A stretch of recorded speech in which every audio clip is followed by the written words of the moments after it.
weeks, months, and years ahead. As you all know, you just heard directly from the President, and I have the National Security Advisor, Jake Sullivan, here to take any of your questions on this issue. Thanks, everybody. I'll make a few comments, and then I'll be happy to take your questions.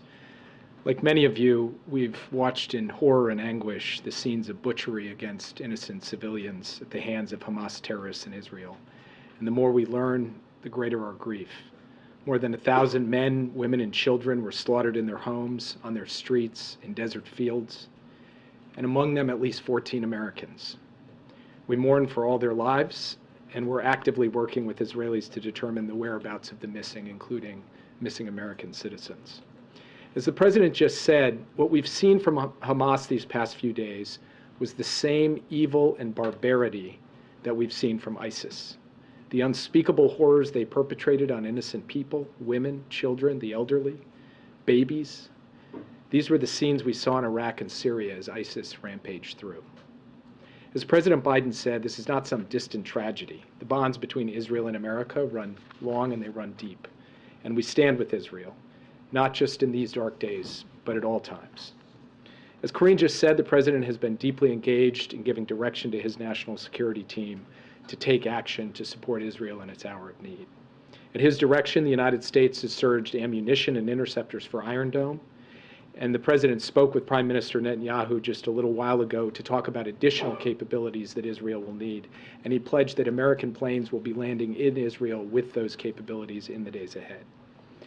And now, at the direction of the President, we are working with Congress to make sure that Israel maintains supply of these critical assets to defend its cities and its citizens, as well as the many U.S. citizens who live, work, and travel in Israel. Also at President Biden's direction, the U.S. military has enhanced its force posture in the region to strengthen our deterrence, including the movement of a carrier strike group into the Eastern Mediterranean, and we are prepared to move additional assets as necessary. Let me be clear, we did not move the carrier for Hamas. We moved the carrier to send a clear message of deterrence to other states or non-state actors that might seek to widen this war. The President has also tasked us with engaging in contingency planning for any and all escalation scenarios, and we are now deeply engaged in that planning, and we are consulting with allies and partners as well about all of the potential scenarios that might unfold in the days ahead. Let me repeat what we've now said many times and what the President said just a short while ago, so that everyone, including enemies who are thinking of exploiting the current situation, hear it loud and clear. The United States has always and will always have Israel's back. And to those families undergoing the unfathomable pain of having loved ones missing, our hearts go out to you. We cannot imagine the anguish you must be feeling right now. We know that U.S. citizens are among the missing, and we know that U.S. citizens, as the President just said, are among the hostages. We are working with the Israeli government and with our regional partners on every aspect of the hostage crisis, including sharing intelligence and deploying experts from across the U.S. government to advise the Israeli government and coordinate with them on hostage recovery efforts. As the President just said, there is no higher priority than the safety and well-being of American citizens being held hostage overseas. Over the coming days, we'll continue to stand strongly with Israel to ensure that it is able to defend itself, and my team and I are working with our colleagues across the U.S. government every hour to keep the President updated on the latest developments, to take his direction and put it into action, and we'll continue following his direction to provide Israel and the people of Israel all the support required at this time of need. And with that, I'd be happy to take your questions. Yeah. Jake, thank you. We'll do you first and then. Thank you, Jake. Yeah, go ahead. On the American hostages, can you first of all tell us how many are we talking about, several or a dozen hostages, and do you know anything about their condition at all? We do not know about their condition, and we cannot confirm a precise number of American citizens. We believe that there are 20 or more Americans who at this point are missing, but I want to underscore and stress that does not mean necessarily that there are 20 or more American hostages. Just that is the number who are currently unaccounted for. We will work hour by hour, both to determine whether we can account for any of those Americans or to confirm exactly what the number of Americans are being held hostage, and we will come back to you with that information as soon as we have it. As you know, very sadly and tragically, the number of dead has risen with each passing hour. And that's true of the total number. It's also true of Americans, which has gone up just today from an earlier report this morning of 12, then 13, now 14. So I cannot give you a precise number. I can tell you that number of unaccounted for at this time. That number could change too, but I want to underscore that that is not a statement from me that we have that many hostages. We do not know the number of hostages we have at this time. And did the president discuss with the prime minister the possibility of a ground incursion into Gaza, and also how that might affect the American hostages that are in Gaza that are now confirmed? I'm not going to get into the operational discussions that the president and the prime minister had. That is important for them to be able to keep in a discrete channel between them. What I will tell you is that the president and prime minister did discuss how the United States can deploy expertise to help work on the hostage recovery efforts. That is what the United States is in the process of doing right now. Under what circumstances would you put American forces on the ground to help out? At this point, that is not something that is under planning. What we are focused on when we talk about sending experts, it is people who can work on intelligence, who can work on overall planning, who can work on coordination with the Israeli government. We are not currently sending forces to Israel, and I'll leave it at that for now. Yeah. Has the president spoken to any of the families of the 14 American citizens who were killed? He has not yet spoken with the families, but the State Department has been in contact with those families, and the president has been making this his highest priority as he receives briefings each day about what we are doing to try to determine both what's happening with the missing and also to ensure that we can secure the bodies of those who have perished and ensure that they get returned to their loved ones. Are you also reaching out to those whose loved ones may be unaccounted for? One family member of a missing American said that there's been no formal attempt by the U.S. government to update the families. We have, in fact, updated the families of the unaccounted for Americans that we know of. If there are Americans for some reason who have not yet been reached out to, that will be remedied immediately because Secretary Blinken, President Biden, everybody in the U.S. government is making this the highest priority. So we are in very regular contact with every family who has someone either missing or unaccounted for, and anyone who's not currently on that list for whatever reason, we will take care of that. That is going to be our highest priority. Yeah. Thanks, Jake. Two quick questions, one for clarity. The Iron Dome replenishment, has it already arrived or is it on its way? Some of the interceptors have come out of stocks that the U.S. had in country. So those have gone over to the Israelis in short order, and then we will be flowing in additional Iron Dome interceptors so that they have the capabilities they need to sustain their Iron Dome defense systems. We are also looking at other ways that we can help augment their air defense capabilities as well as we look ahead, not just to what's happening now, but to potential contingencies that could unfold. And then secondly, what can you say about Iran's role in the Hamas attack? And is that one of the actors you were worried about widening the war? Look, we've said since the beginning that Iran is complicit in this attack in a broad sense because they have provided the lion's share of the funding for the military wing of Hamas. They have provided training, they have provided capabilities, they have provided support, and they have had engagement and contact with Hamas over years and years. And all of that has played a role in contributing to what we have seen. Now, as to the question of whether Iran knew about this attack in advance or helped plan or direct this attack, we do not, as of the moment I'm standing here at the podium, have confirmation of that. We are talking to our Israeli counterparts on a daily basis about this question. We're looking back through our intelligence holdings to see if we have any further information on that. We're looking to acquire further intelligence. And if there's an update to that, I'll share it with you. But as I stand here today, while Iran plays this broad role, sustained, deep, and dark role in providing all of this support and capabilities to Hamas, in terms of this particular gruesome attack on October 7th, we don't currently have that information. We will continue to look for it, and if we find it, we will share that with you. Yeah. Thank you, Jake. Looking back at the last few days, how did Israel miss this attack coming? That's a question for you to ask the Israeli government. Obviously, the Israeli government has placed a high premium on its intelligence capacity as it relates to Hamas, as it relates to the West Bank, as it relates to Hezbollah. And Why it is that they did not have warning from this is not a question that I can answer from this What podium. about U.S. intelligence? Was there anything in what crosses your desk that would suggest that this was coming? We did not see anything that suggested an attack of this type was going to unfold any more than the Israelis did. And in your meeting in the Situation Room today, we saw an image earlier. At some point, undoubtedly in the last few days, the president has seen the images of the dead Israelis. What has been his reaction when shown those images?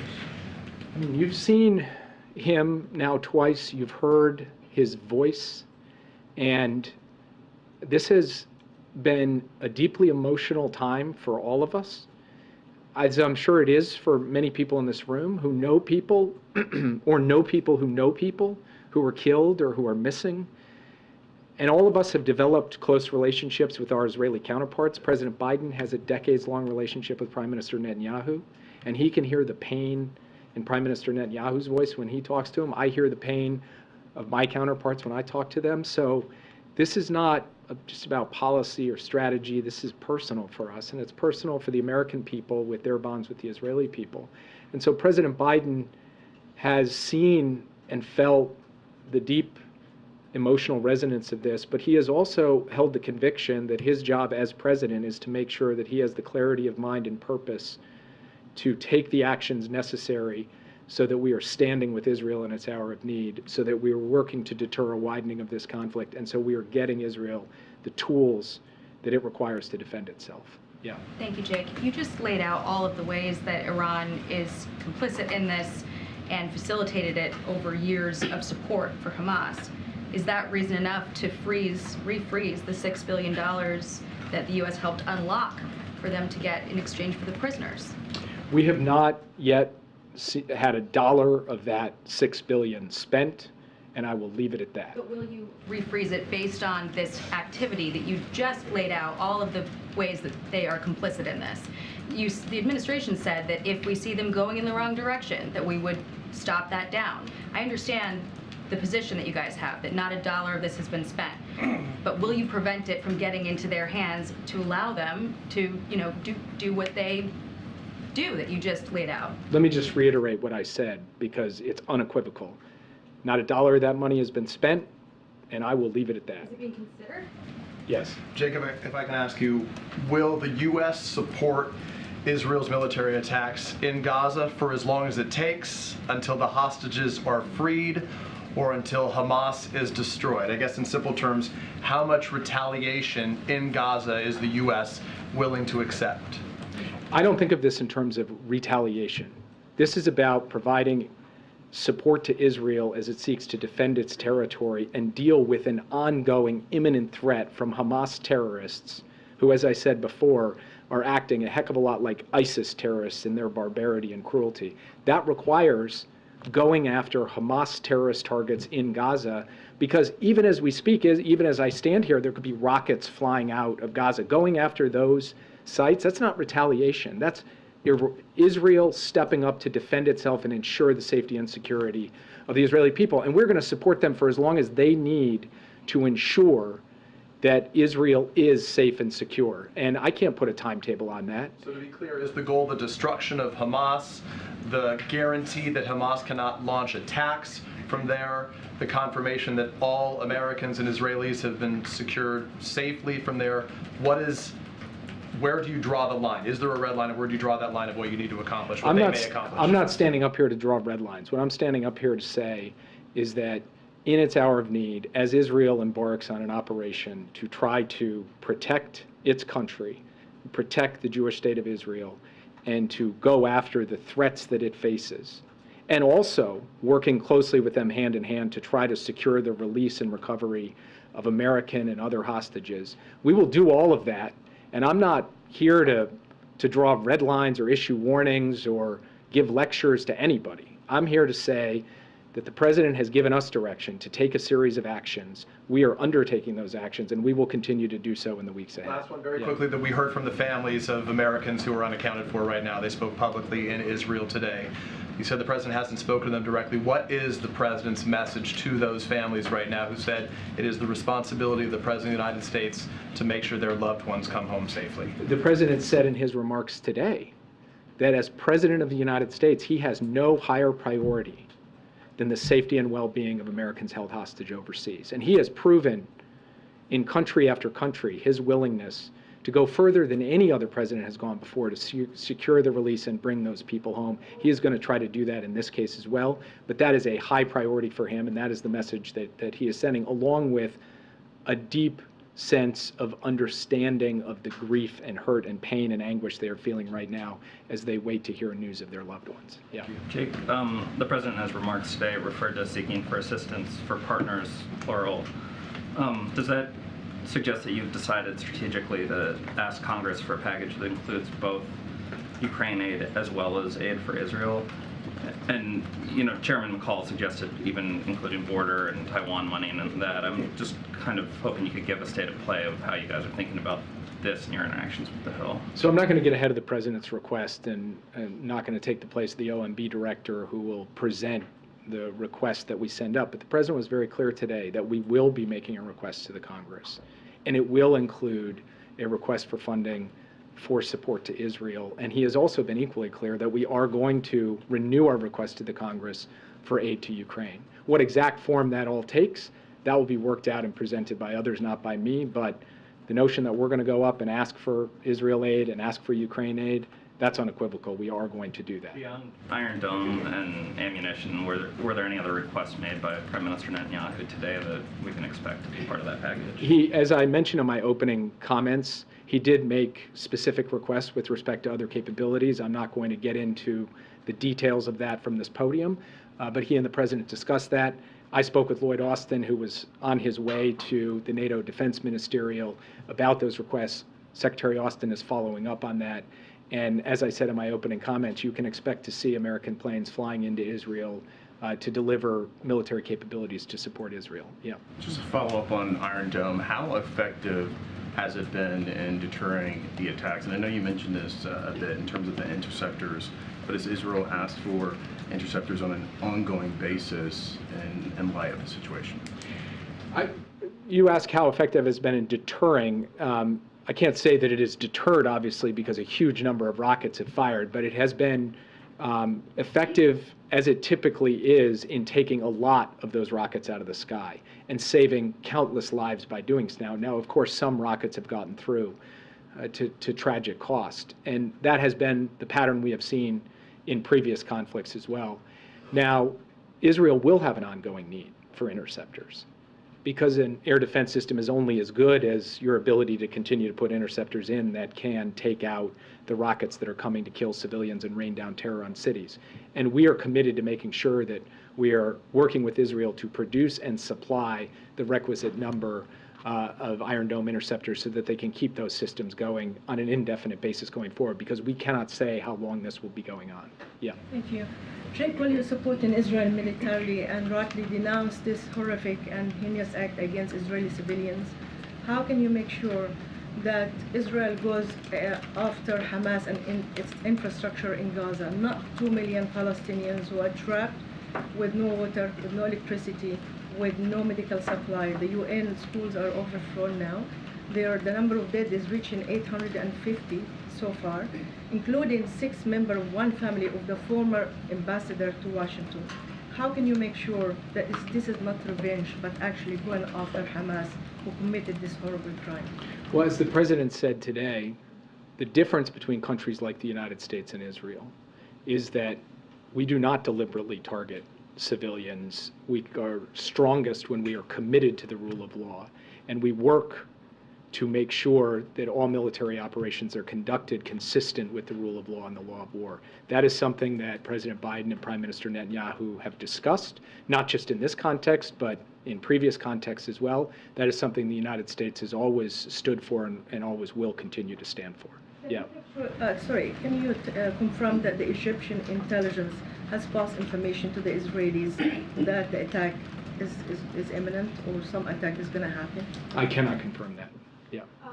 Prime Minister Netanyahu had tweeted on Saturday telling residents of Gaza to leave now because we will operate forcefully everywhere. Where is the idea of where people in Gaza will go?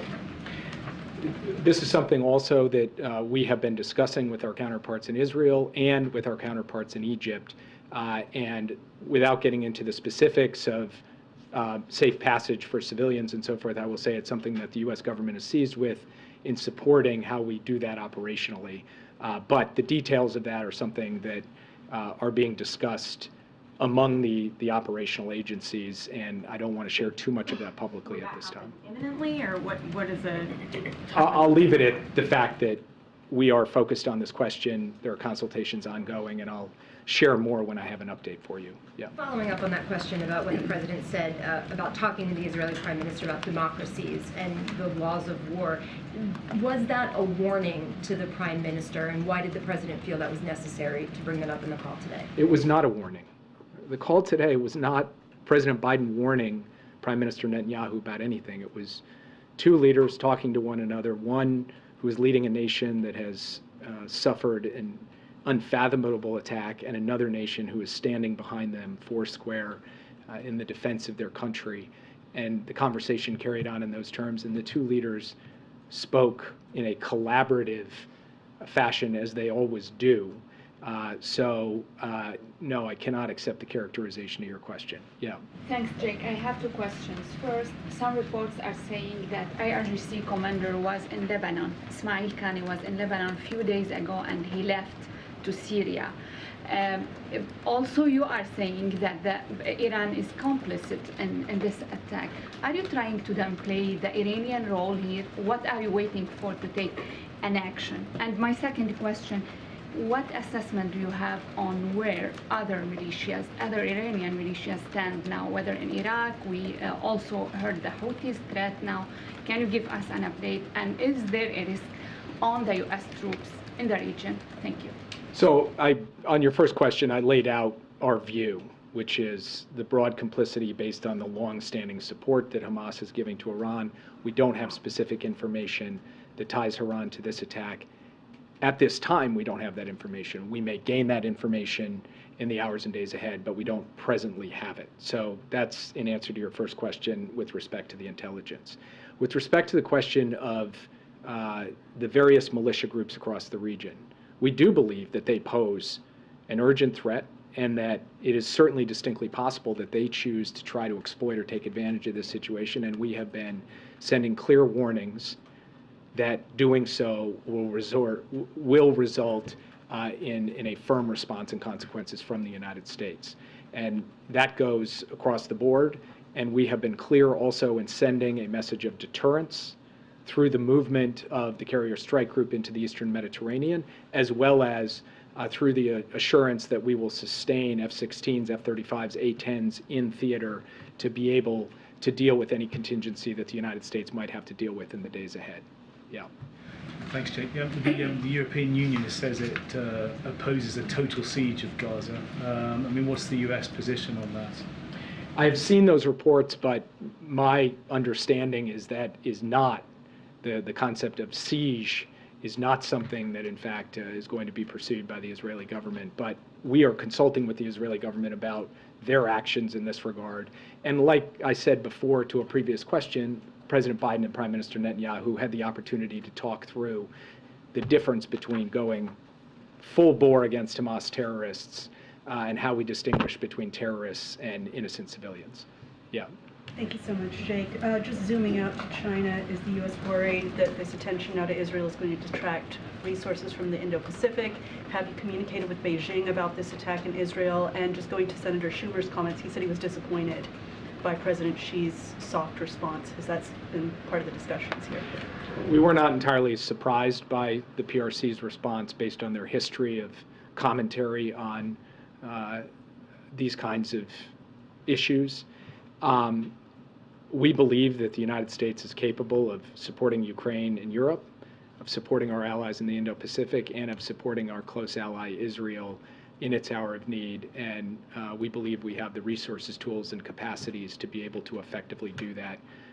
And part of our job is to ensure that we are working across all of these theaters at once, and that's precisely what we're doing each day. Yeah. There have been some Republican lawmakers who have argued the U.S. can't support two wars. Could you address some of that and talk a little bit about how you'll make these requests to Congress and make the case that the U.S. needs to invest, maybe not with troops on the ground, but with military and economic aid in both Israel and Ukraine?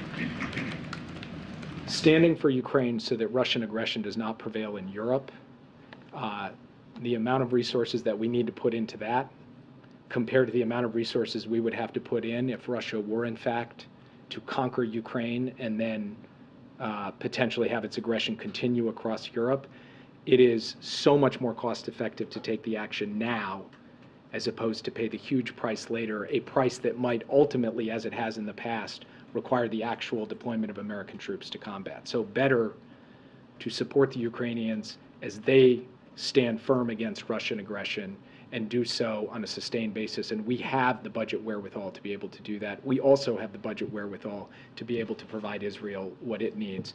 And we firmly reject the notion that the United States of America cannot at once support the freedom and loving people of Ukraine and support the state of Israel. Yeah. Great, thanks, Jake. Is the administration working with Israel and Egypt to open the Rafah crossing to try to ensure evacuations are possible?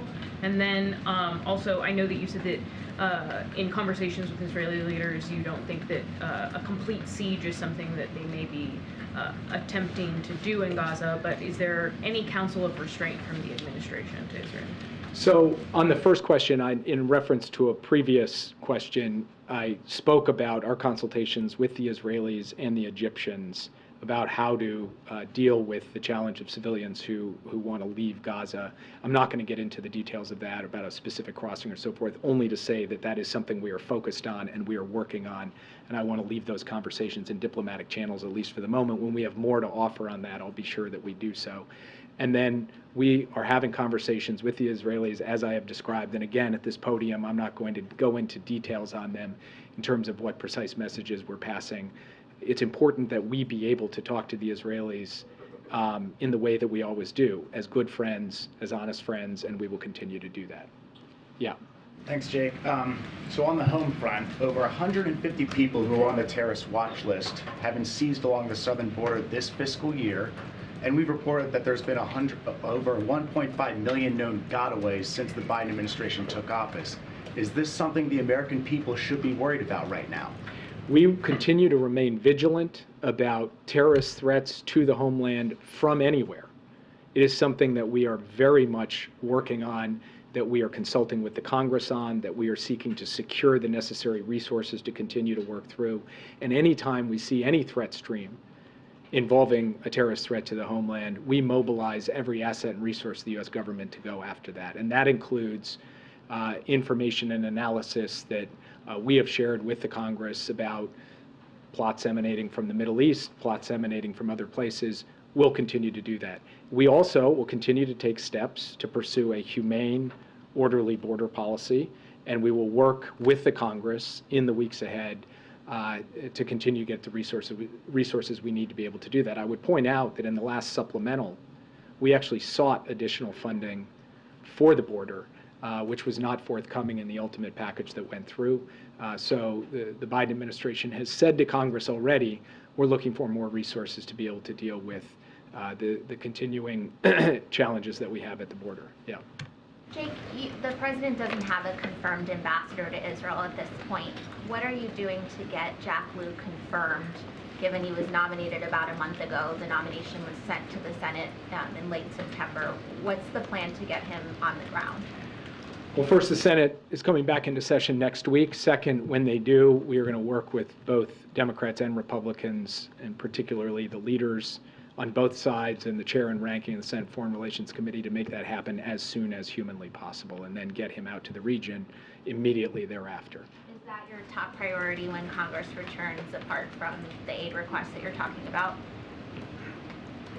Well, it's hard to answer top priority in the sense that our top priority when Congress comes back is going to be the full spectrum of needs that Israel has. Some of that is related to the support that we're seeking from Congress, and then, of course, having high-level diplomatic representation is going to be critical as well. So we will move urgently on that the minute that they come back. Yeah. Can you just clarify your answer earlier? I'm sorry. Can you just clarify your answer? Sorry, it's the... Yeah. Just one question. Can you just give us where things stand with the normalization deal? Is that on hold now? Is there any progress? Or do you see any progress for that? So we are right now focused on dealing with the immediate challenge that we are confronting and that Israel is confronting. And so I'm not going to give a characterization on the state of play on normalization. It's not on hold, but obviously over the last 4 days, all of our attention with respect to our support for Israel has been focused squarely on this conflict, on this heinous, brutal attack, and on helping Israel be able to defend itself. We're going to continue to try to do that. Yeah. Just clarify your answer, your yes. You and the president have both compared Hamas to ISIS. What does that say about the U.S. approach to Hamas going forward? Well, we have labeled Hamas a terrorist group for years, if not decades. And we have consistently supported Israel in its efforts to fight back against and undermine Hamas, and we will continue to do so. In the immediate term, what it means is working with Israel to ensure that they are able to go after that Hamas threat in Gaza effectively, relentlessly, and to the point where they feel that their security and their deterrence has been fully restored. Yeah. Sullivan, can I just ask real quick, I'm sorry. Mr. Sullivan, are you concerned at all that those who are here in the U.S., terrorists who are here in the U.S., may be emboldened by what's happening now? And just to piggyback on what was asked earlier, because we do know that there are people sort of lurking here, is there a concern that there may be a flare-up? The president put out a written statement yesterday with multiple elements to it. One of those elements was about the focus that we have right now on protecting Americans here at home against anyone who would seek to exploit or piggyback on what has unfolded, these gruesome events that have unfolded in Israel. Part of that is about protecting places of worship, synagogues, and ensuring that we don't see a kind of virulent form of anti-Semitism sparked by what has just happened. And then part of that is about ensuring that any terrorist threat here in the United States or to the United States or to Americans anywhere in the world, that we are at a heightened state of vigilance to deal with that. That's something the president directed his team. It's something he spoke to yesterday in that statement, and it's something that he will be convening his national security team on this week because it remains a very high priority. And I'll take the last question. Does the administration regret making the prisoner swap with Iran in light of these attacks? The United States does not regret bringing home American citizens who have been unjustly detained abroad. As I said before, the president has no higher priority than to get Americans home. Right now, we have Americans who are being held hostage by Hamas in Gaza. That is a high priority. Bringing those Americans home from Iran was a high priority, from Afghanistan, from Venezuela, from other places as well. And we stand by bringing those people home because that is the duty of the commander-in-chief, is to get innocent Americans out of captivity in places that they are being unjustly detained. Thanks. Jake, if Israel strikes Iran, what level of support can they count on from the U.S.?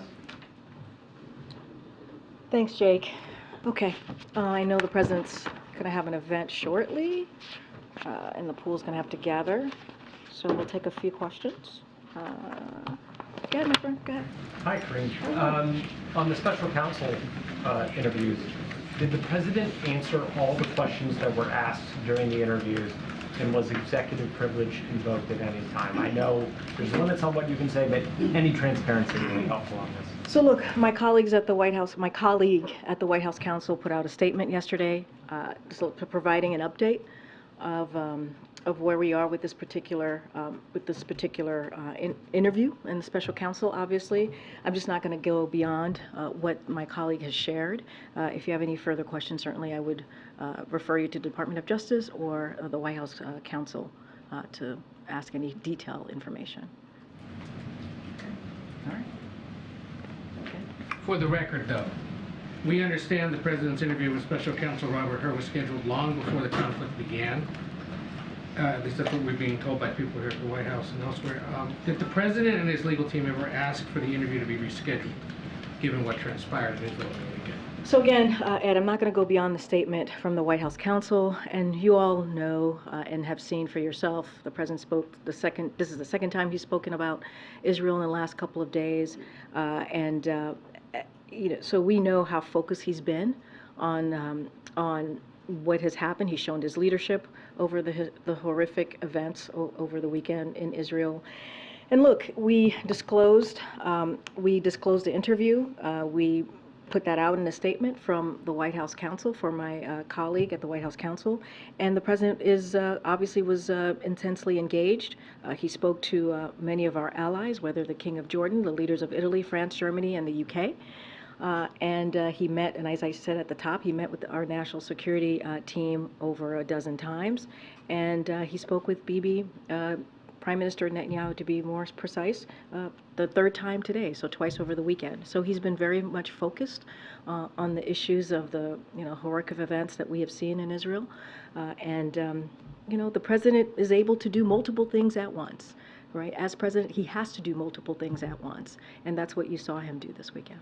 And the president's need to be interviewed by the special counsel yesterday impede or keep him from giving the remarks he gave today, yesterday? Because press office certainly knows there was a lot of inquiry and concern and criticism that perhaps he was not as publicly engaged yesterday as he possibly could have been. It was a federal holiday. There was some respect or decision made to not hold public events on the federal holiday, but clearly he was doing a big thing by meeting with the special counsel. So was there any reason to believe that that impeded his ability to respond publicly to what was going on the news? Well, as you just said, Ed, presidents have to do multiple things at once. He spoke on Saturday, right? When we learned, when all of you were reporting and it was incoming of what was happening in Israel. He spoke today, obviously. There were multiple statements from this president. I just mentioned he met with his national security team dozens of times. He did multiple calls with heads of states trying to make sure that we got the support, continued that support, organized the support of other allies and partners across the world. And we put out a statement as well, a joint statement from those allies and partners. Look, the president was very much engaged in showing his leadership, and also how we're going to continue to support Israel, and that's how we're gonna move forward. And again, the president has to handle many things at once, and we saw him do that over the past couple of days, certainly since Saturday. The president said that he will urge Congress to act quickly on Israel aid. Obviously, Ukraine aid is also still outstanding. Is there a preferred pathway forward from this White House on how both of those things can happen, given the situation on Capitol Hill right now? Look, Jake Sullivan spoke to this a little bit about when he was asked about the aid. Look, and he said this, he said it much better than I'm about to say, which is how important it is to continue to support Ukraine in their time of as they are fighting for freedom, as they're fighting the aggression from Russia. It is important that we continue to do that because, look, doing that now, the cost benefit of it now, is so important to do it now than to allow Putin, a dictator like Putin, to continue beyond Ukraine, right? It is important that we continue to focus on making sure that Ukraine has everything that they need as they bravely fighting for their freedom and for their democracy. And we're going to continue to certainly move forward, as you heard with the president, to ask Congress when they get back for additional assistance. Both of those things are incredibly important. Both of those things need to move forward. Both of the things, as Jake said, we are able and can do as the United States. I'm not going to talk about our strategy. We're going to certainly, as Jake said, the OMB director is going to lay that out. We're going to figure out the best path forward. I'm just not going to get into details on how that's going to look from now. Have White House officials had any conversations with lawmakers about potentially speeding up the House speakership race? Not going to get involved in the House speakership race. That is something, again, as I've said many times, as we have said many times, the House, as you know, is the majority goes to the Republicans. It is their path, it is their process to figure out who is going to be the speaker. Certainly, we want that to get done so that we can move forward with the business of the American people. But I'm not going to get into the congressional process from here. Trying to see who has not. Go ahead, Garrett. I know you haven't gotten called on. There have been some clashes across the country in demonstrations amongst protesters in the aftermath of amid what's happening in Israel. How concerned is the administration that these clashes could turn violent, and do you have a message for demonstrators more broadly? So look, I mean, Jake also spoke to our focus and our the importance of making sure that the Jewish community here is protected, making sure that there aren't acts of violence. We're always going to denounce any act of violence against any community, and certainly going to continue to show our support and going to be vigilant on that. Don't have anything else to go beyond that, but we are certainly monitoring, keeping an eye on all of this, and we're going to continue to support the community here. Yeah. We have to start. We have to. Go ahead, Phil. What is the president's message to... Okay, the pool should start leaving, and then we're going to take this last question. Thank you, Karine. What is the president's message to members of Congress who seem to be equating the Hamas terror attack with actions that were previously taken by Israel? Say that one more time. Everybody's moving around. I apologize. What is the president's message to members of Congress who seem to be equating the Hamas terror attack with actions that were previously taken by Israel? Look, here's the thing, and which congressional members? Well, there have been some members of Congress who have called for a ceasefire, and they have not gone as far as backing the administration's call for support for Israel. So look, I've seen some of those statements this weekend, and we're going to continue to be very clear. We believe they're wrong, we believe they're repugnant, and we believe they're disgraceful. Our condemnation belongs squarely with terrorists who have brutally murdered, raped, kidnapped hundreds of Israelis. There can be no equivocation about that. There are not two sides here. There are not two sides. President Biden has been clear on where he has stood. You heard from him directly today. You heard from him also on Saturday on this. There's been multiple statements from this president, and he's taking action to provide additional support to ensure that Israel has what they need to defend themselves. All right. Okay. Go ahead. And then last question, and then we'll be back tomorrow. Yesterday, the president said he was putting police departments on high alert.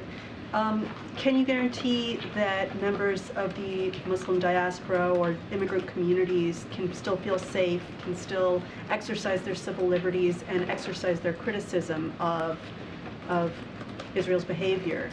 Was that part of the conversations, and can you assure those communities that they still have all the rights? I don't have any details of the conversation, but obviously the president is going to be, we're always going to denounce any form, any type of violence, and certainly to keep communities safe, that is something we'll be vigilant about. I don't have anything else to add, but thank you so much. We'll see you guys tomorrow. Thanks, Karine. Thank you.